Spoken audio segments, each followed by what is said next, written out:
gusto saludarte nuevamente en esta clase de Historia de México.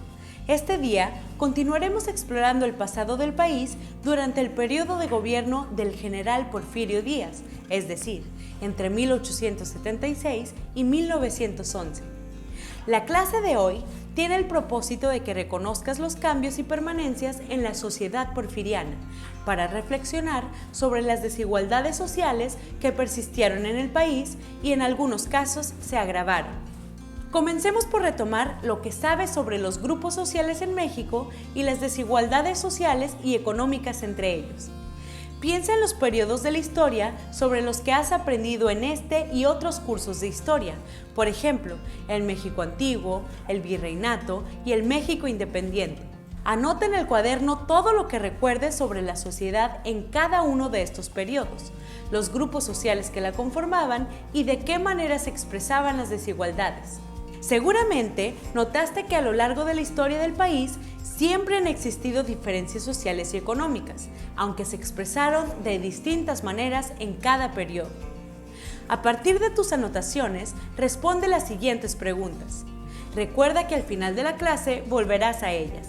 ¿Cuáles fueron los principales cambios y permanencias en la sociedad porfiriana respecto a otros periodos de la historia? ¿Cómo se expresaron las desigualdades sociales en México durante el gobierno de Porfirio Díaz? A principios del siglo XX, México era un país de contrastes. La introducción de los avances tecnológicos del periodo había impulsado una modernización sin precedentes. El ferrocarril, el nacimiento de las industrias, la introducción de la electricidad y la creciente urbanización habían cambiado el rostro de pueblos y ciudades. Sin embargo, millones de mexicanos fueron testigos lejanos de estas transformaciones, pues sus condiciones de vida apenas si cambiaron respecto de periodos anteriores, incluso en algunos casos había empeorado. En esta clase abordaremos las diferencias sociales y económicas durante el porfiriato en las ciudades y en las zonas rurales. Para hacerlo, trabajarás con la noción temporal de cambio y permanencia. Recuerda que esta noción te permite identificar aquellos aspectos que se transforman rápidamente y los que continúan en relación con otros periodos históricos. Presta atención y anota en el cuaderno todos los cambios y permanencias en la sociedad mexicana. Aunque la economía mexicana continuaba creciendo a la par de la generación de riqueza en el país, esta se encontraba desigualmente distribuida. En 1910, 20% de la población controlaba 60% de la riqueza que se generaba en el país. En otras palabras, de cada 10 pesos, 6 iban a parar a los bolsillos de las clases privilegiadas. Estas desigualdades se expresaron de manera diferente en la ciudad y en el campo, por lo que conviene dividir nuestro análisis en estos dos espacios. Comencemos por las ciudades. Desde hacía siglos, las clases privilegiadas del país habitaban en las ciudades. Incluso, muchos de los que debían su riqueza a explotaciones agrícolas contaban con casonas en las urbes, en las cuales pasaban varias temporadas. Esto continuó durante el Porfiriato y las ciudades se ampliaron y embellecieron, al abrirse avenidas, empedradas las calles e instalarse el alumbrado público eléctrico. Las ciudades también fueron testigos de la apertura de grandes almacenes como el puerto de Liverpool, de la construcción de nuevos y más grandes teatros, así como de hipódromos a los cuales acudían las clases altas a disfrutar de las carreras de caballos. En las urbes se observaban los mismos contrastes sociales que eran visibles desde el virreinato. Las mujeres y hombres de las clases altas se paseaban vestidos a la moda francesa en los parques y avenidas. Mientras en los barrios más pobres de las ciudades, las personas luchaban por sobrevivir con los reducidos sueldos que ganaban. Con la llegada de las industrias a México, surgieron nuevas clases sociales.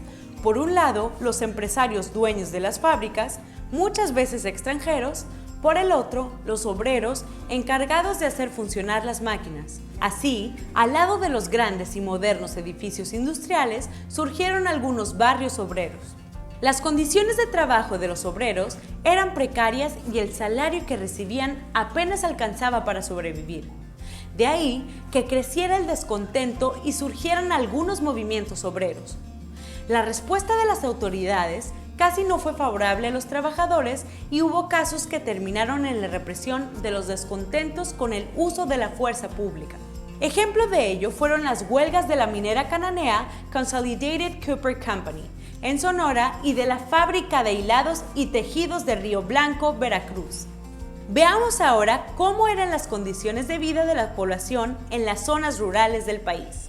Desde la época virreinal, en el campo, se habían formado grandes haciendas agrícolas, en las que laboraban cientos de trabajadores. Muchas de estas haciendas no solo continuaron durante el Porfiriato, sino que se expandieron y multiplicaron. En algunas regiones del país, las haciendas crecieron a costa de las tierras de los campesinos, los cuales fueron despojados de manera ilegal o por la falta de títulos apropiados que demostraran que eran propietarios de las tierras. Los hacendados triplicaron sus ingresos a lo largo del gobierno del general Díaz, especialmente aquellos dedicados a los cultivos de exportación, es decir, para ser comercializados en otros países. Por ejemplo, en Yucatán florecieron las haciendas en las que se cultivaba henequén, planta con cuyas fibras se fabricaban las cuerdas con las que se ataban las mercancías en los barcos. En las haciendas trabajaban decenas de peones, es decir, antiguos campesinos que habían perdido sus tierras y laboraban a cabo de un salario o jornal. En varias zonas del país, los peones estaban obligados a trabajar en una determinada hacienda, debido a que tenían elevadas deudas con el hacendado. Para mantenerlos endeudados, los peones eran obligados a comprar en las tiendas de raya dentro de las mismas haciendas, donde se les vendía a crédito con precios que no podían pagar con sus salarios.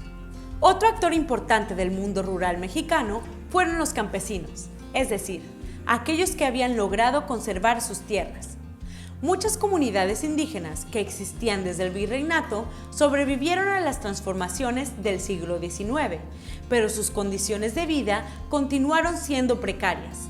De sus tierras apenas obtenían lo necesario para alimentarse y para conseguir algunos productos básicos. ¿Qué cambios y permanencias identificaste en la sociedad mexicana durante el Porfiriato? Revisa tus apuntes y a partir de lo que aprendiste sobre las desigualdades sociales y económicas, completa el esquema que observas en el pizarrón. A lo largo de esta clase, reflexionaste sobre las desigualdades en México a fines del siglo XIX y principios del XX. Además, identificaste cambios y permanencias. Es momento de que utilices este conocimiento para revisar tus respuestas a las preguntas con las que inició la clase. Al concluir, reflexiona sobre lo siguiente. ¿Qué aprendiste sobre las desigualdades sociales y económicas en México durante el Porfiriato? ¿Cómo hiciste para identificar cambios y permanencias en la sociedad mexicana en este periodo? ¿De qué manera puedes utilizar esta habilidad para analizar otros periodos de la historia de México? Hemos llegado al final de la clase de hoy. Gracias por estar con nosotros y por el trabajo que realizaste. Esperamos que lo aprendido hoy te sea de utilidad para comprender el pasado y presente de México. ¡Nos vemos!